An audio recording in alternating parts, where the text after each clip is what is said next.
Ashley's point of view. Ma'am, baka po nagugutom na po kayo. Kami na po ni Judy riyan. Alok ni Ate Michelle na nagbubungkal ng lupa sa tabi ko. Ano ka ba naman Ate Michelle? Kakakain lang natin bago tayo nag-umpisa rito. Natatawa kong sabi sa kanya. Baka kasi ma'am pagod ka na at hindi ka lang nagsasabi.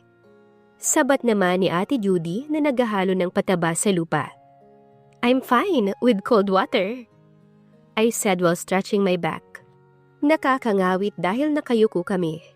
Manang Trining, nauuhaw daw po si Ma'am Ashley.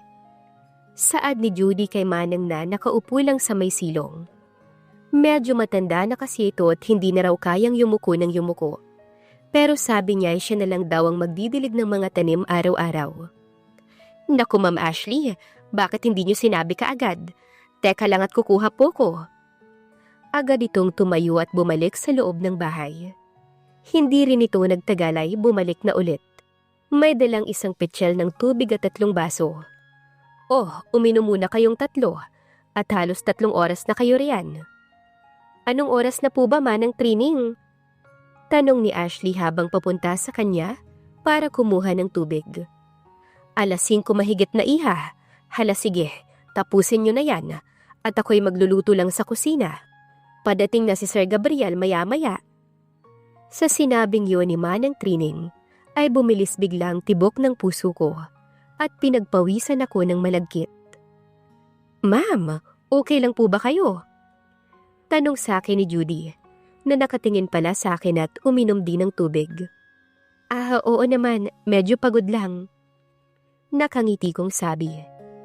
Hindi na namin natapos ang pagtatanim at may natira pang 10 halaman dahil inabutan na kami ng dilim.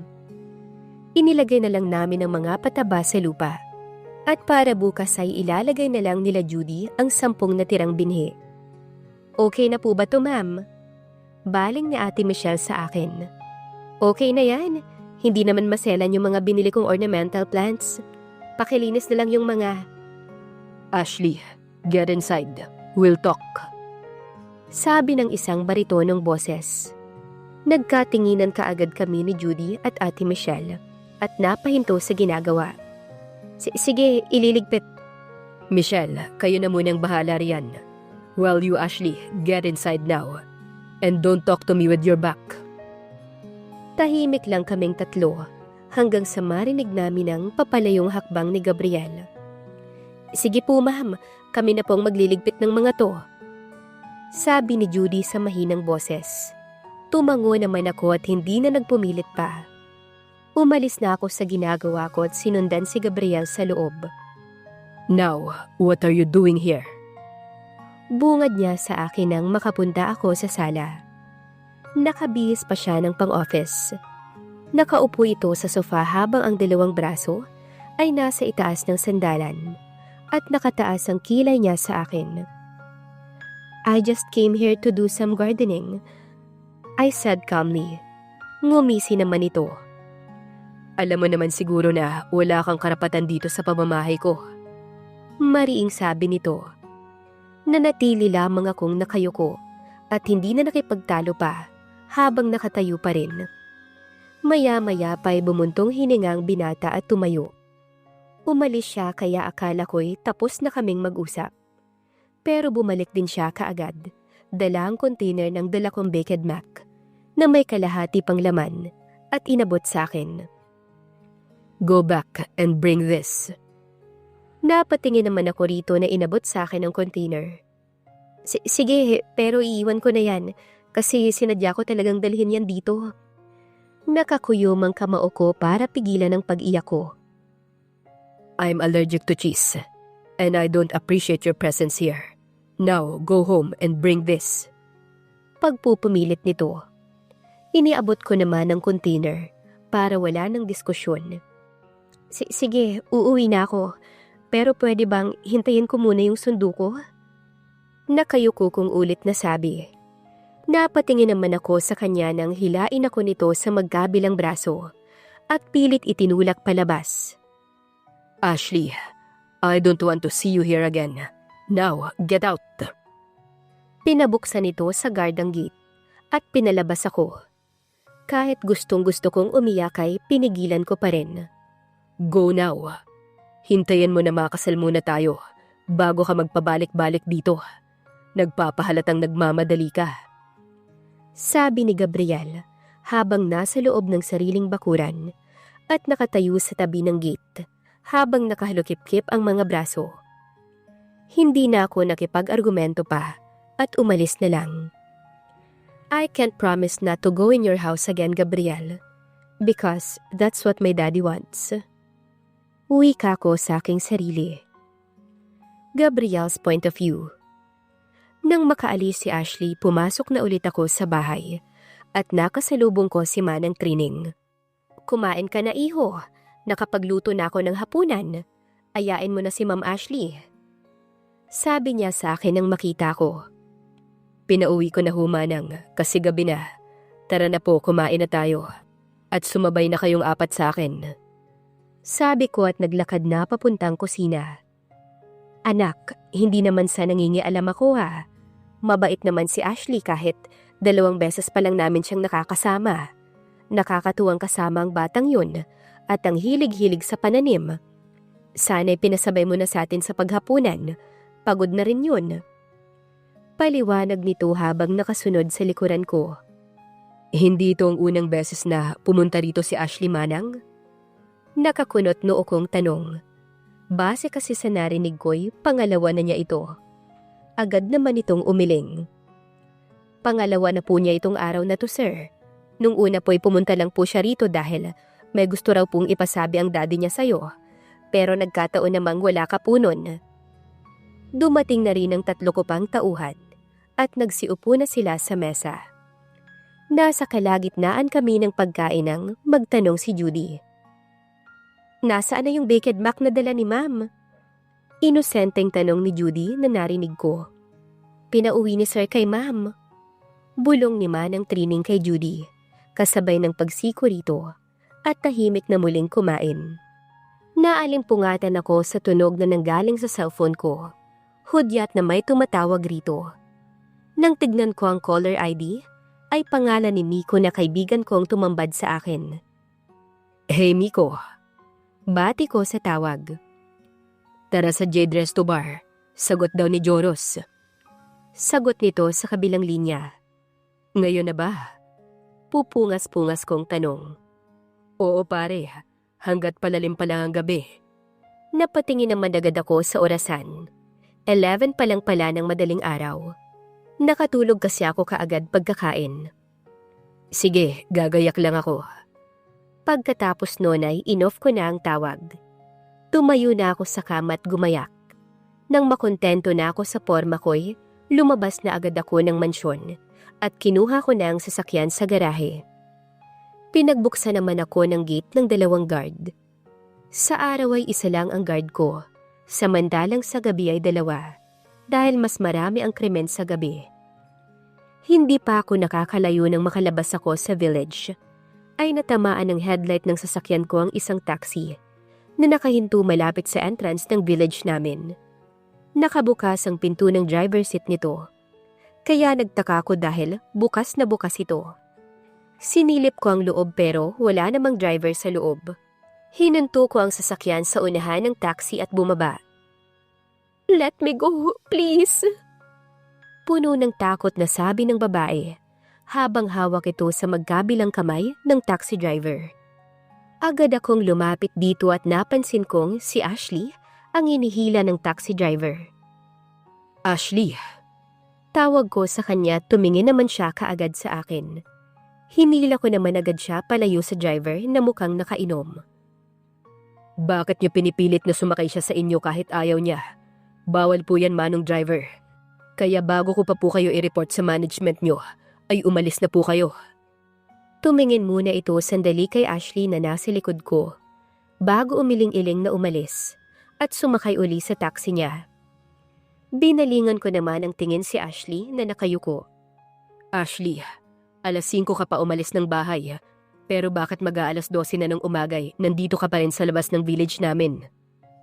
Kunot noong tanong ko sa dalaga at hinila ko siya papasok ng sasakyan ko. Ano, hindi ka ba talaga iimik dyan? Paano kung hindi pa kita nakita? Baka napano ka na. Sad ko sa kanya nang makapasok ako ng sasakyan at pinausad ko na ito. My mom was rushed in the hospital and our driver is busy because of that.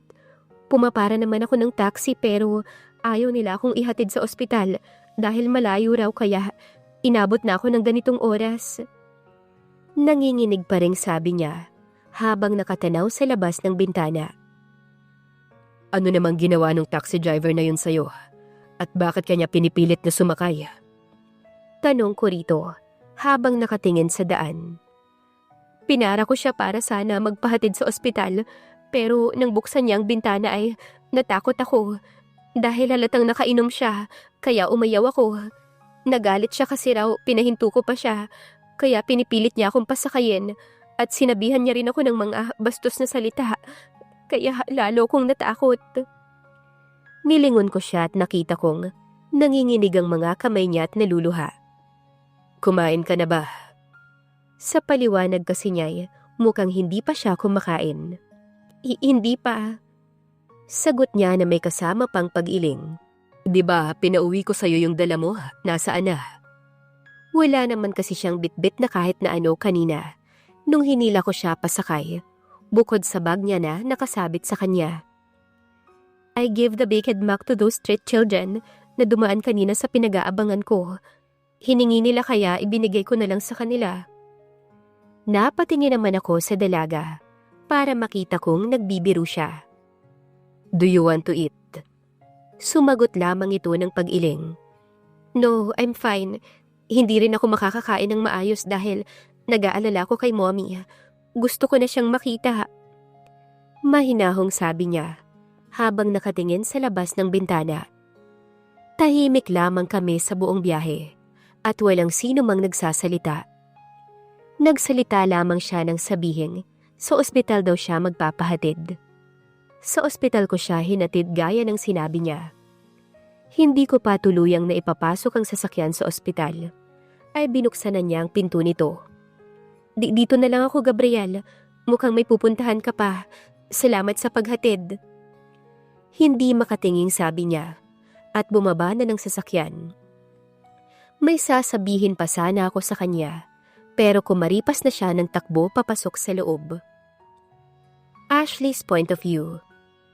Tinanaw ko ang mansyon ilang metro mula sa labas ng kotse ko. Simula nang paalisin niya ako ng minsan ay ilang beses na namang nasundan ang pagpunta ko rito. What can I do? I am just a robot who's waiting for orders.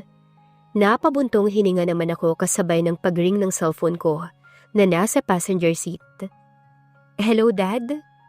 Bungad kong sagot sa tawag nito. Kakatapos lang ng meeting ko, kasama sina Gabriel at Dennis.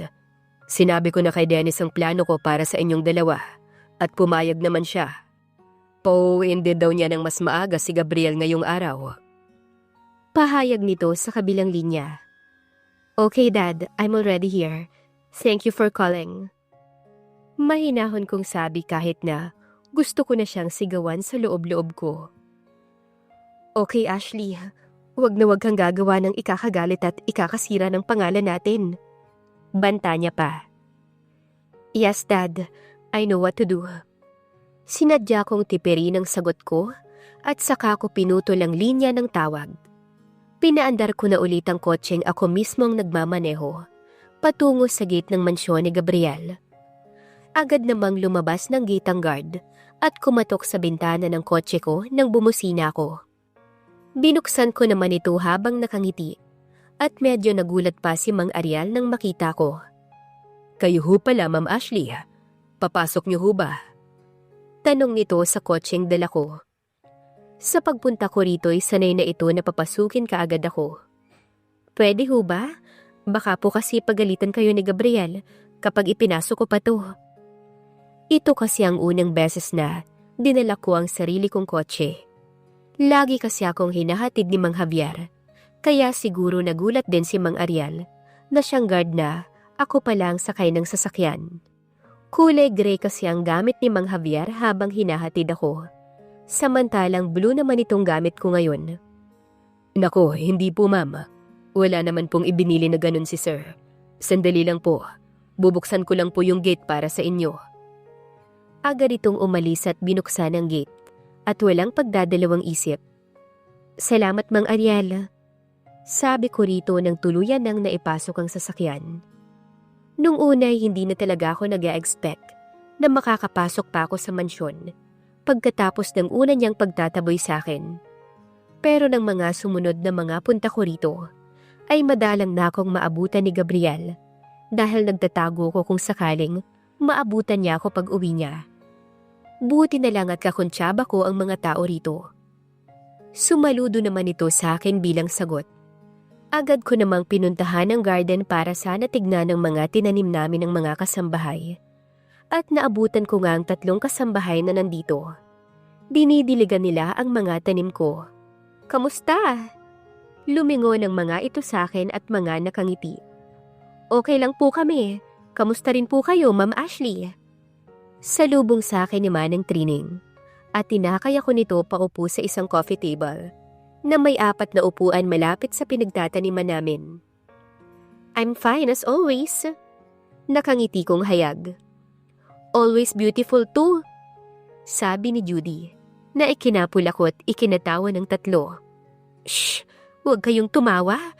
Baka akalain ni Ma'am niloloko natin siya. Pangaalas ka pa ni Ate Michelle. Napahalakak naman silang dalawa ni Judy. Hay naku talaga kayong dalawa. Sumunod na lang kayo sa amin sa loob at nang makapagluto na ng merienda. Inaya naman ako ni Manang Trining sa loob ng mansyon habang si Judith at Ate Michelle ay naiwan pa sa garden. Nagbabalot kami ng turo ni Manang Trining nang magbukas ito ng usapan tungkol sa minsang pagtaboy ni Gabriel sa akin. Pagpasensyahan mo na si Sir Gabriel tungkol sa ginawa niya nung minsan iha. Sa tingin ko'y kaya ganun makitungo si Sir sa'yo ay dahil wala pa talaga siyang planong magpakasal kaya ayaw niyang mapalapit sa'yo. Saad nito habang nagbabalot pa rin ng turon. Naalala ko nga po nung sinabi sa kanya ni Dad na ikakasal kami ay nagalit talaga siya Manang. Napabuntong hininga naman ako nang maalala ko ang tagpo na yon. Kaya nagulat ako nang pumayag din naman po siya na makasal kami. Pero base sa mga pinapakita niya sa akin Manang, ay parang labag pa rin sa loob niyang pagpayag. Mahinahon kong saad. Marami pa kasing gustong gawin ng batang yan, kaya nagkakaganyan. Isa pa'y, ipapasa na kasi sa kanya ng ama niya ang pagiging CEO at balak niya munang mag-focus dun. Iyon ang sabi niya sa akin. Hayaan mo at hindi ako magsasawang pagsabihan ng bata na yun, Ashley. Tumango na lamang ako bilang sagot at nagpasalamat. Tara na, lutuin na natin to. Tinapos ko muna ang ilan pang saging na hindi ko pa nababalutan. Habang si Manang Trining naman ay hinihintay ng kumulo ang mantika sa kawali. Nasa panghuling salang na kami nang ako na ang pinagluto ni Manang ng turon. Marunong ka naman pala ihang magluto. Pansin nito ang ginagawa ko. Opo Manang, bata pa lang po ko ay hilig ko na talagang magluto. Isa po ay ako po ang nagluluto sa restaurant namin minsan. Masaya kong sabi. Mabuti kung ganon. Kapag nakatira ka na rito ay may makakatulong na akong magluto. Magiliw na hayag niya habang nakatingin pa rin sa ginagawa ko. I'm looking forward into that Manang. Tumango naman ito at nagpaalam na aabutan ng turon si Mang Ariel. Kaya naiwan akong mag-isa sa kusina. Nang hindi ko na malaya na dumating na pala si Gabriel. What are you doing here again, Ashley? His loud voice echoed inside the mansion. Gabriel, you don't have to shout, you know? Ano bang ibinabalik-balik mo rito sa bahay ko, ha? Ilang beses na kitang naabutan dito. At kung hindi man nababanggit sa akin ng mga maids. Nakita ko naman na napahilot pa siya sa kabilang sentido. Ganun ba ako kakulit para sa kanya?